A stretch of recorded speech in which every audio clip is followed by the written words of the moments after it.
Day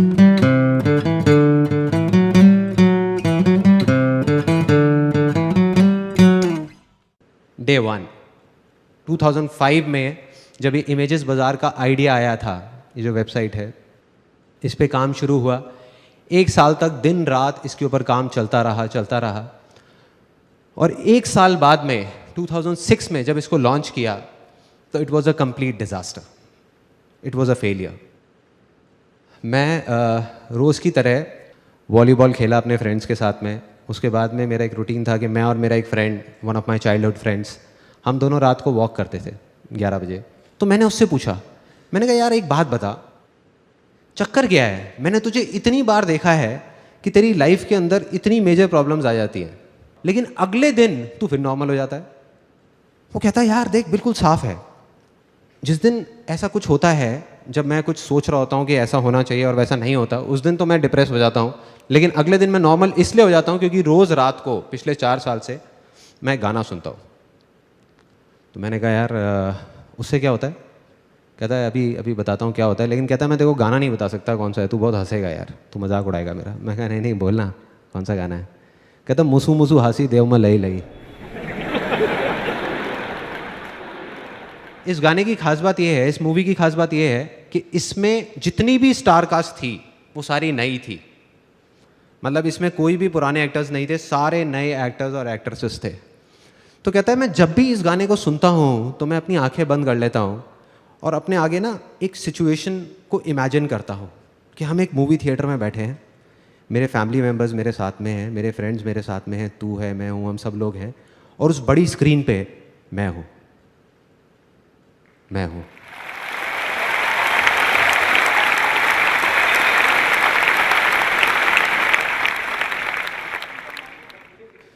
so ये जो छोटी सी चीज़ सुनने में लग रही थी, ये मेरे को समझ आ गई थी कि कुछ बड़ा है इसके अंदर। मैं इमीडिएटली घर गया, मैंने कहा ये एक बार सुनता है ना गाना, मैं 50 बार सुनूंगा एक दिन में, देखता हूँ क्या होता है। क्योंकि मैं ना कोरिलेट कर रहा था चीज़ों को। मैंने एक बुक पढ़ी थी, think and grow rich by Napoleon Hill. किसने पढ़ी है यहाँ पे? पढ़ी है, ओके। सो उसमें एक इमेजिनेशन के ऊपर पूरा का पूरा चैप्टर था, और जब मैंने वो पढ़ी तब मैंने कुछ नहीं किया। मैंने कहा छोड़ना, इमेजिनेशन चैप्टर पढ़ा और आगे निकल गया। सुना उस टाइम पे बहुत अच्छा लगा, लेकिन आगे निकल गया। लेकिन जब प्रैक्टिकली मैंने अपने दोस्त को ये करते हुए देखा तो मैंने कहा करके देखता हूँ क्या प्रॉब्लम है। घर गया, जा करके एक सीडी पड़ी हुई थी, audio CD of one of my favourite songs. वो सॉन्ग मेरा फेवरेट होता था, उसको मैंने सुनना शुरू कर दिया लूप में लगा करके, पागलों की तरह। मतलब शुरू में मैं 1 बार सुना, 2 बार सुना, 3 बार सुना, धीरे धीरे फील आने लगी। धीरे धीरे मुझे लगा कि मेरे अंदर कुछ एनर्जी सी चल रही है, कुछ हो रहा है। और मैं सिर्फ एक ही चीज़ इमेजिन करता था उस सॉन्ग को सुन करके, उसको प्ले कर देता था लूप में बार बार, और सिर्फ ये इमेजिन करता था जो मेरा अल्टीमेट एम था। वो क्या था कि मेरी जो साइट है इमेजेस बाज़ार, वो सिर्फ इंडिया की नहीं, पूरे वर्ल्ड की सबसे फास्ट साइट बन चुकी है। उस साइट में प्रॉब्लम क्या थी कि वो बहुत ही स्लो थी। मतलब एक सिंपल सर्च क्वेरी भी 1 मिनट 2 मिनट लगा देती थी, और जब ज़्यादा ट्रैफिक आया था तो साइट डाउन हो जाती थी कई घंटे के लिए। जिस वजह से, क्योंकि साइट डाउन रहती थी तो कोई आता ही नहीं था, या साइट इतनी स्लो थी इसलिए कोई नहीं आता था। तो मैंने इमेजिन करना शुरू कर दिया कि ये फास्टेस्ट साइट बन चुकी है पूरे वर्ल्ड की, और सिर्फ वही इमेजिन करता रहता था आंख बंद करके। मुझे नहीं पता था ये कैसे होगा। करता रहा। तो तीसरे दिन रात को 11:30 बजे जब ये गाना चल रहा था तो उसमें मेरी एक फेवरेट लाइन होती थी।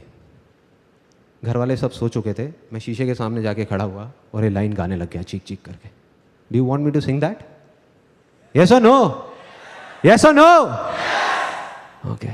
तो अपने कान बंद कर सकते हो आप लोग अगर चाहो तो, बाद में मत बोलना कि वार्न नहीं किया था मेरे को। रोके तुझको आंधियां क्या जमीन और आसमां, पाएगा जो लक्ष्य है तेरा। लक्ष्य को हर हाल में पाना है।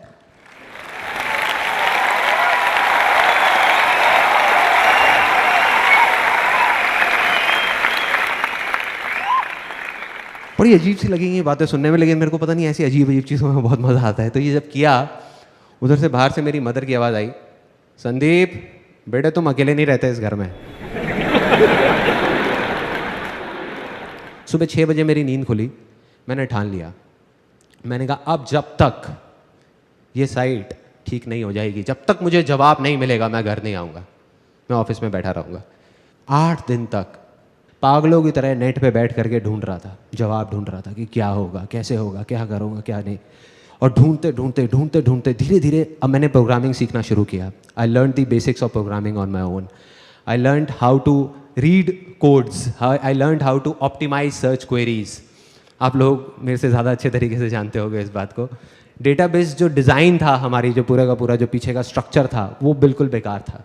तो मैंने जब वो सारा कुछ किया, डेटाबेस डिज़ाइन बनाया पेपर पे ही, अपना पेन पेपर ले करके, ये सब करने के बाद में क्या हुआ, वो जा करके मैं अपनी प्रोग्रामिंग टीम के साथ बैठा, उनको बोला कि ये हमको करना है। उसके बाद में उनको बताया कि इस चीज़ को ऐसे प्रोसीजर्स में कन्वर्ट करो, दिस वाज द प्रॉब्लम, ये प्रॉब्लम, वो प्रॉब्लम, बहुत चीज़ें हुई। 15 दिन बाद वो साइट लॉन्च हुई वापस से रीवैम्प करके, और अब की बार वो साइट नहीं रुकी, चल रही थी। तो वो जो चीज़ 2 मिनट लग रही थी, 1 मिनट लग रहा था, it came down to 1 second, 2 second, मतलब सारी प्रॉब्लम सॉल्व। और जैसे ये चीज़ हुई, उसके 1 महीने के अंदर अंदर, ज़्यादा टाइम नहीं लगा, ट्रैफिक आ गया साइट के ऊपर, लोग आने शुरू हो गए, सेल्स होनी शुरू हो गई, सब कुछ ठीक हो गया, सारी प्रॉब्लम जैसे कभी थी ही नहीं ऐसा लगने लग गया।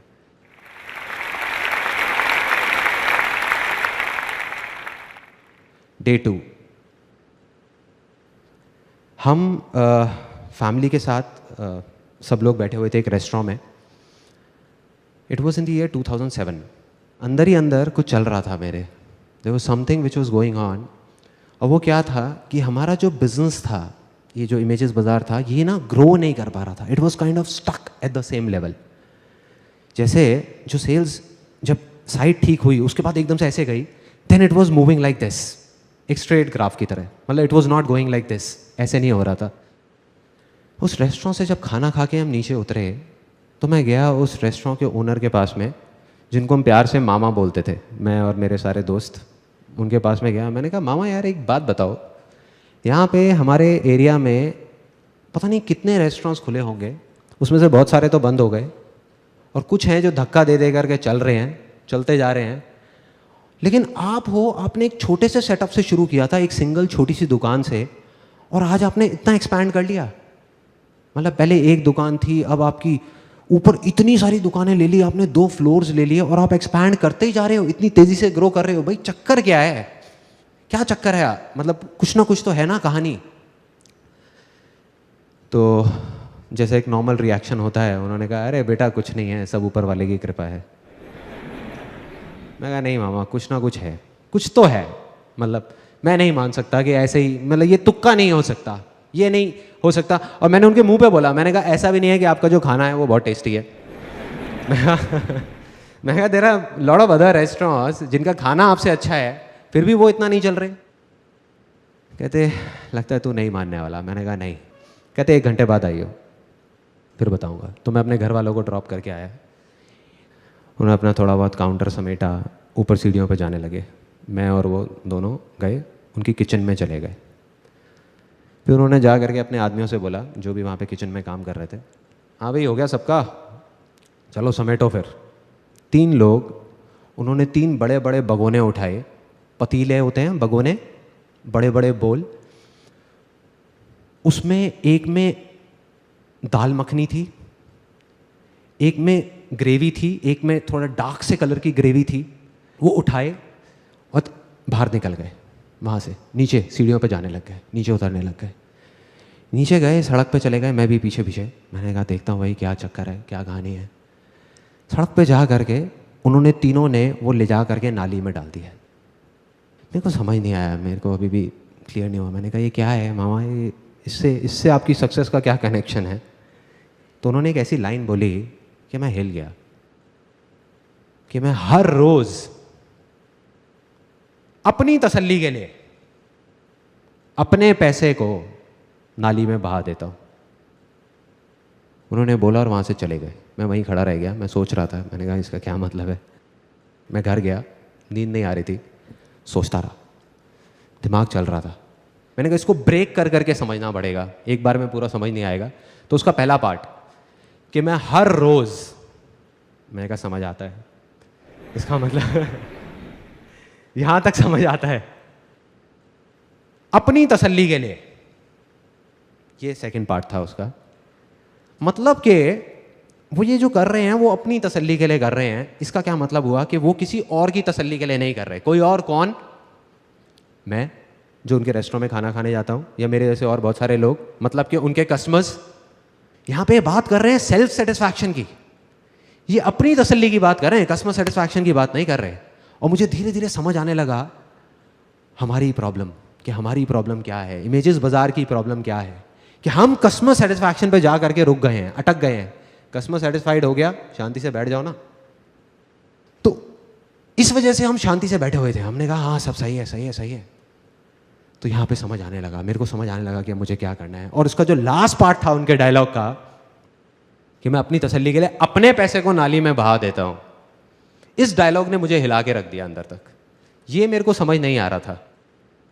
हमारी फैमिली में, मतलब मेरी फैमिली में क्या होता है कि अगर हम एक स्कूटर भी खरीदते हैं ना, तो उसकी जो पॉलीथिन्स हैं वो 1 महीने बाद उतारते हैं।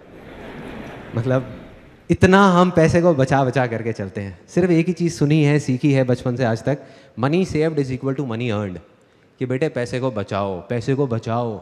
तो इस तरीके से मैं चल रहा था। और दूसरी तरफ ये आदमी क्या बोल रहे थे कि पैसे को नाली में बहा दो। समझ आया। मैंने कहा कि यही दम चाहिए, ये करना है किसी तरीके से, और अगर मैंने ये कर दिया तो काम हो गया। मैं गया, जा करके अपने ऑफिस में सबकी मीटिंग बुलाई, जा करके उनको बोला, मैंने कहा अब से हमें अपने पैसे को नाली में बहाना है। तो सब मेरी शक्ल देख रहे बैठ करके, कहते ये क्या बोल रहे हैं। मैं कहा ओ सॉरी सॉरी सॉरी, मैं समझाता हूँ कि हमें क्या करना है। हमें अब से अपने सेटिस्फैक्शन के बारे में सोचना है। तुम्हारा सेटिस्फैक्शन, मेरा सेटिस्फैक्शन, हमारा सेटिस्फैक्शन। एक दिन में हम अगर 100 इमेजेस भी शूट कर सकते होंगे तो हम सिर्फ 25-30 इमेजेस करेंगे। लेकिन वो 25-30 इमेजेस ऐसी होनी चाहिए कि आंखें फट जाएं देख करके, तुम्हारी भी और मेरी भी। तुम सिर्फ ये बताओ कि तुम्हें किस तरह का शूट करने में मजा आएगा, ऐसा क्या होना चाहिए कि तुम्हें मजा आए। छोड़ो क्लाइंट को, छोड़ो मुझे, पैसा कितना भी लग जाए, बह जाए, कोई टेंशन नहीं है। कहते सबसे पहले हमको फोटोग्राफी इक्विपमेंट्स जो हैं वो नए लेने होंगे। अभी हम इंडियन यूज़ कर रहे हैं ज़्यादातर, लाइट्स और ये वो सारी चीज़ें। कहते वो अगर हम इंटरनेशनल ले लेते हैं जो बहुत एक्सपेंसिव है तो हमारी क्वालिटी बढ़ सकती है। मैंने कहा ले लो, डन। मैंने कहा कल ही लो, परसों तक भी नहीं रुकेंगे। वो हो गया। मैंने कहा और क्या कर सकते हैं। कहते और हम जो लोकेशंस हायर करते हैं अपने शूट के लिए, वो अभी हमारा एक बजट है 5-7 हज़ार रुपये का, अगर हम उसको बढ़ा देते हैं। मैंने कहा कितना बढ़ाना है। कहते 20-25 हज़ार रुपये में बहुत अच्छी लोकेशन आ सकती है। मैंने कहा करो। मैंने कहा इंडिया से हम फॉरेन में मॉडल्स लेकर के जाएंगे, वहाँ जा करके शूट करेंगे, करो। ऐसे हर चीज़ का बजट बढ़ा दिया। एक्साइटमेंट किस लेवल पे था, I can't express it in words. उस टाइम पूरी की पूरी टीम का, सबको इतना मज़ा आ रहा था। रोज़ एक ऐसा शूट निकल के आ रहा था जो पहले वाले से लाख गुना बेटर था। 2 महीने बाद पूरी की पूरी ये नई कलेक्शन हमने लॉन्च करी अपनी साइट पे, and you won't believe it, उसके 1 महीने के अंदर अंदर हमारी साइट पे, जब मैंने पीछे एनालिटिक्स से देखा, ट्रैफिक 10 गुना बढ़ गया, 10 टाइम्स इन 1 मंथ। इमेजेस बाजार बिकेम अ सक्सेस। डे 3, दिमाग मेरा बन चुका था एक एंटरप्रेन्योर का। एंटरप्रेन्योर, बिल्कुल एक एंटरप्रेन्योर की तरह सोच रहा था कि ये जो हमारा बिजनेस है इमेजेस बाजार, चाहे कितना भी अच्छा हो, बट हम एक नीश सेगमेंट में ऑपरेट कर रहे हैं। So there is a limit to where we can grow. साल का अब हम 30-40% से ग्रो कर सकते हैं, बट अगर हम एक्सपोनेंशियल ग्रोथ की बात करें तो वो नहीं हो सकता। अगर मैं ये चाहूँ कि इसकी रेवेन्यूज को यहाँ से बढ़ा करके 10,000 करोड़ कर दूँ तो नहीं हो सकता। उसके लिए एक आइडिया आया और उस आइडिया पे काम करना मैंने शुरू किया। ऑलमोस्ट 5 महीने तक मैंने काम किया दिन रात उस आइडिया पे। I'll tell you that idea, वो क्या था। It was very simple. Air purifiers, India में हर घर में आज की डेट में एक वाटर प्यूरीफायर है, बट एयर प्यूरीफायर का किसी ने नाम तक नहीं सुना है। On the other hand, penetration rate of air purifiers in countries like North America is more than 30%. In Japan, it's more than 17%, and it's growing like anything in all over the world.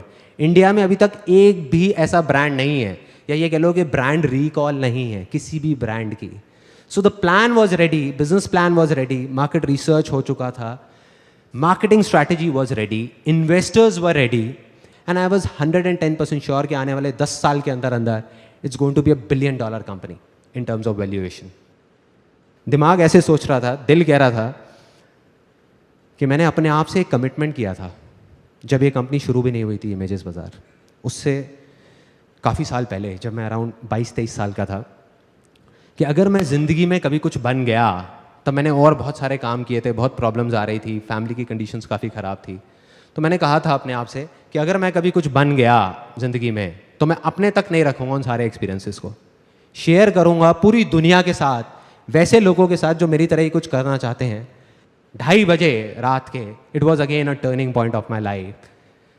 वो business plan को मैंने फाड़ा, marketing strategies की पूरी file बनी हुई थी उसको फाड़ा, जो इन्वेस्टर्स के सारे डॉक्यूमेंट्स थे सबको फाड़ा, ले जा करके डस्टबिन में डाला, अपना हैंडी कैम ऑन किया, मतलब मैंने अपने दिल की सुनी, दिमाग की नहीं। उस टाइम पे हैंडी कैम ऑन किया और जो मन में चल रहा था वो रिकॉर्ड कर दिया कि अब मैं ये करने वाला हूँ, वो करने वाला हूँ, मैं ये करूँगा, वो करूँगा। अगले दिन उसको एडिट करके यूट्यूब पे डाल दिया उस वीडियो को, और ऐड निकाल दी न्यूज़पेपर में, free life changing seminar by Sandeep Maheshwari.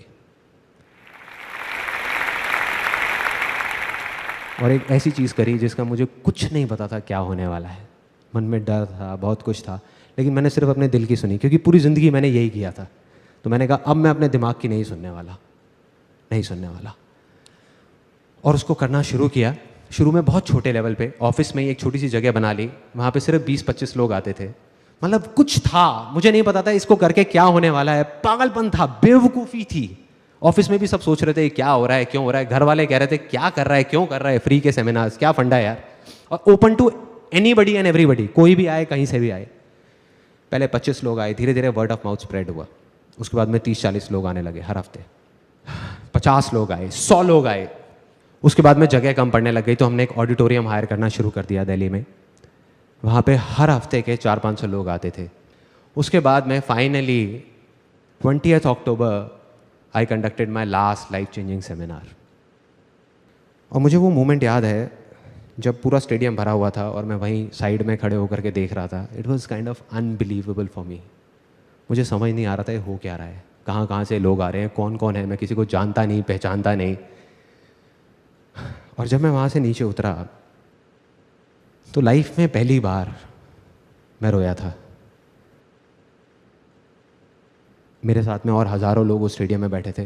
कुछ ऐसा हुआ था उस दिन जो मैं अभी एक्सप्रेस नहीं कर सकता, मैं एक्सप्लेन नहीं कर सकता क्या था वो वर्ड्स में, लेकिन फिर भी अगर मैं कोशिश करूं एक्सप्रेस करने की, वो कुछ ऐसी है फीलिंग कि अगर अभी आप मुझे ऑप्शन दो कि या तो ये 10 प्राइवेट जेट हैं, ये मैं रख सकता हूं, या ये जो मेरी फीलिंग है, जो मैं अभी फील कर रहा हूं, या जो मैंने तब फील किया, ये सब करके जो मैं कर रहा हूं, इन दोनों में से किसी एक चीज को मैं रख सकता हूं और दूसरे को मुझे बस हटाना होगा, तो मैं एक सेकंड भी नहीं लगाऊंगा, आग लगा दूंगा 10 के 10 प्राइवेट जेट्स में। ये है मेरे लिए सक्सेस आज के टाइम में। क्योंकि ना मुझे अब जाकर के असली सक्सेस जो है उसका मतलब समझ आ गया है। वो ये नहीं है कि हम कुछ चीजें इकट्ठी करने के लिए, जैसे प्रॉपर्टी, कार, बैंक बैलेंस, कुछ चीज़ें इकट्ठी करने के लिए ज़िंदगी भर बस भागते रहें, और जो चीज़ें हमारे पास नहीं हैं उसको सोच सोच करके हम बस रोते रहें। ये नहीं है सक्सेस, ये सिर्फ एक ढोंग है, दिखावा है और कुछ नहीं है। असली सक्सेस है जो मैंने फील करी है, जब आप कुछ ऐसा कर जाओ कि अपनी हर चीज़ गंवाने के बाद भी हर चीज़ आप हंसते हंसते मर सको, वो है असली success. That is success for me.